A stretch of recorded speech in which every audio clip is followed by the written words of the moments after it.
দক্ষিণ সিনেমার দুই জনপ্রিয় তারকা সুরিয়া ও জ্যোতিকার যৌথ রসায়ন এবং সফল দাম্পত্য জীবন বরাবরই প্রশংসিত।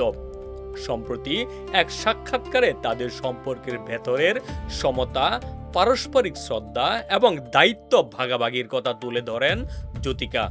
তিনি জানান যে ক্যারিয়ারের শুরুতে তিনি সুরিয়ার চেয়ে 3 গুণ বেশি পারিশ্রমিক পেতেন, যা এখন পুরোপুরি উল্টো হয়ে গেছে। তবে পারিবারিক জীবনে সমতার মানসিকতার জন্য সুরিয়াকে একজন খাঁটি ভালো মনের মানুষ হিসেবে উল্লেখ করেন তিনি।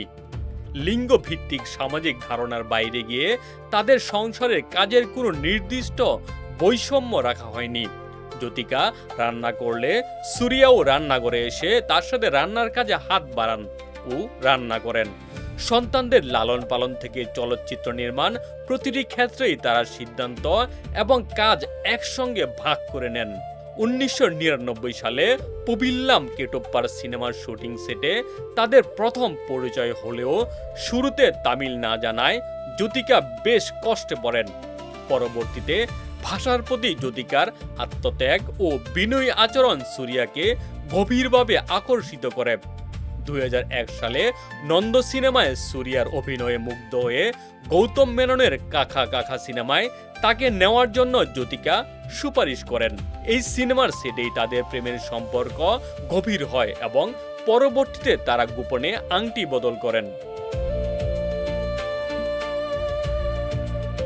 দীর্ঘদিনের ভালোবাসা ও বন্ধুত্বের পর 2006 সালের 11 সেপ্টেম্বর ঐতিহ্যবাহী আয়োজনে বিবাহ বন্ধনে আবদ্ধ হন তারা। বর্তমানে তাদের সংসারে দিয়া ও দেব নামের 2 সন্তান রয়েছে এবং তারা পরম সুখে জীবনযাপন করছেন। বিয়ের 2 দশক পার করার পরও তাদের মধ্যে রয়েছে গভীর বোঝাপড়া ও পারস্পরিক ভালোবাসার এক চমৎকার দৃষ্টান্ত। একে অপরের উন্নতি দেখে আনন্দ পাওয়া ও সুখে দুঃখে পাশে থাকাই তাদের দীর্ঘ দাম্পত্যের প্রধান চাবিকাঠি। ডেস্ক রিপোর্ট, বাংলা বাজার পত্রিকা।